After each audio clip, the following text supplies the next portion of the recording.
ఉద్యోగస్తులు కూడా ఒకప్పుడు జీతాలు వచ్చేటివి కాదు. ఈరోజు మీకు కూడా మొదటి తారీఖున పింఛన్దారులకు కానీ ఉద్యోగస్తులకు కానీ సకాలంలో ఇచ్చే పరిస్థితికి వచ్చాం. 8 నెలల్లో వీళ్ళు పెట్టిన బకాయిలు 24,000 కోట్ల రూపాయలు తీర్చే పరిస్థితికి వచ్చాం. ఇవన్నీ చేసి మళ్ళా బడ్జెట్లో ఈరోజు కేటాయింపులు మీరే చూశారు. నేను ఒకటే చెప్తున్నా, ఇప్పుడిప్పుడే నిలదొక్కుంటున్నాం, ఇంకా స్పీడ్ వేస్తాం. తప్పకుండా మళ్ళీ మీరందరూ మెచ్చుకునే మెరుగైన పాలనిచ్చే బాధ్యత మాది అని మీ అందరికీ హామీ ఇస్తున్నా.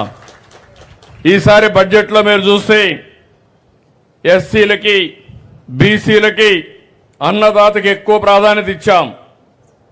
నేను ఒక మాట చెప్పాను, మా ఆడబిడ్డలందరికీ ఇప్పుడే మీరు చూస్తే డిఎస్సి పెట్టి చదువుకున్న విద్యార్థులందరికీ ఉపాధ్యాయ పోస్టులు జూన్ లోపలనే ఫిలప్ చేసి స్కూలు తెరిసే లోపల వాళ్లకు పోస్టింగ్స్ ఇప్పించే బాధ్యత నాదని మీ అందరికీ హామీ ఇస్తున్నా. ఇది కంప్లీట్ చేస్తాం. ఇంకో పక్క పెన్షన్లు పెంచాం, సుజావుగా ఇస్తాం. అన్నా క్యాంటీన్లు పెట్టాం. 5 రూపాయలకే పేదవాళ్లకు అన్నం పెట్టే కార్యక్రమానికి శ్రీకారం చుట్టాం. మీ జీడి నెల్లూరులో కూడా ఒక అన్నా క్యాంటీన్ పెడతాం. అన్ని నియోజకవర్గాల్లో పెడతాం, ఇక్కడ కూడా పెడతాం. ఇంకో పక్క ల్యాండ్ టైటిలింగ్ యాక్ట్, భూమి మీది పెత్తనం వాళ్ళది, దాని మీద వాళ్ళ ఫోటో వేసుకున్నారు. ఇంకా నేను తీసేయాలంటే చాలా డబ్బులు అవుతా ఉంది. అంటే మీ తల్లో మీ తండ్రో మీ వారసులో మీకు భూమి ఇస్తే ఆ భూమి పైన నా ఫోటో వేసుకుంటే న్యాయమా అని మిమ్మల్ని అడుగుతున్నా. 5 సంవత్సరాలు ఫోటో వేసుకొని నిద్ర లేస్తే ఆ ఫోటో మీరు చూడాలి. అక్కడితో ఆగలేదు, ఇంకొక అడుగు ముందుకేసి ఒక ల్యాండ్ టైటిలింగ్ యాక్ట్ అని ఒకటి తీసుకొచ్చి వాళ్ళ మనుషులు పెట్టి మీ భూమి మీద పెత్తనం చేయాలంటే ఇది కరెక్ట్ కాదని చెప్పి నేను వస్తానే ఆ చట్టాన్ని రద్దు చేసిన విషయం మీరు గుర్తుపెట్టుకోవాలి.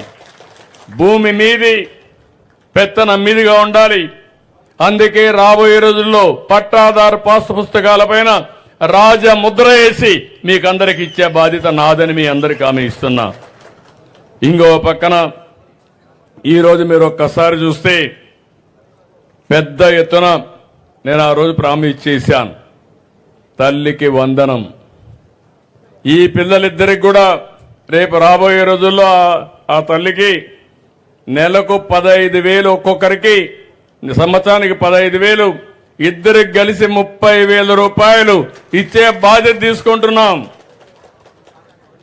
ఎంతమంది పిల్లలుంటే అంతమంది పిల్లలకి 15,000 ఇస్తా. ఎందుకంటే మీరందరూ కూడా గుర్తుపెట్టుకోవాలి, జనాభా కూడా తగ్గిపోతా ఉంది. మీరందరూ కూడా 2 కంటే ఎక్కువ మంది పిల్లలు కనాలి, లేకపోతే పిల్లలు లేని పరిస్థితి వస్తూ ఉంది. ప్రపంచం మొత్తం ముసలి వాళ్ళు అయిపోతున్నారు, పిల్లలు లేరు, వాళ్ళని చూసుకోవాలంటే మనుషులు లేరు, డాక్టర్లు కూడా లేని పరిస్థితి వస్తూ ఉంది. అందుకని నేను ముందుగానే ఆలోచించి ఇంట్లో ఎంతమంది పిల్లలుంటే అంతమందికి 15,000 ఇస్తే మీకు కష్టం లేకుండా ఆ పిల్లల్ని పైకి తీసుకొచ్చే బాధ్యత ప్రభుత్వం తీసుకుంటాం. మీరు కూడా ఈ పిల్లలు ఎవరు కంటారు, ఎవరు పెంచుతారు, లేకుంటే ఆ బాధ్యత లేని తల్లిదండ్రులు వారికి కాకుండా బాధ్యత కలిగిన పౌరులుగా తల్లిదండ్రులుగా 2, 3 పిల్లలైనా పర్వాలేదు, పిల్లలే మన ఆస్తి. వాళ్లే భావితరాలకు జాతికి కూడా పెద్ద ఆస్తి అని చెప్పి కూడా నేను మీకు తెలియజేస్తున్నా. మే నెలలో ప్రతి ఒక్కరికి కూడా తల్లికి వందనం కింద డబ్బులు ఇస్తాను. అదే కాదు, రైతుకు చెప్పాం 20,000 ఇస్తామని. అన్నదాత కింద రైతులందరికీ 6,000 రూపాయలు గవర్నమెంట్ ఆఫ్ ఇండియా ఇస్తుంది. మనం ఒక 14,000 ఇస్తాం. 2 కలిపి 3 విడతల్లో పూర్తిగా మీకు డబ్బులు వేసే బాధ్యత ఈ ప్రభుత్వం తీసుకుంటాం.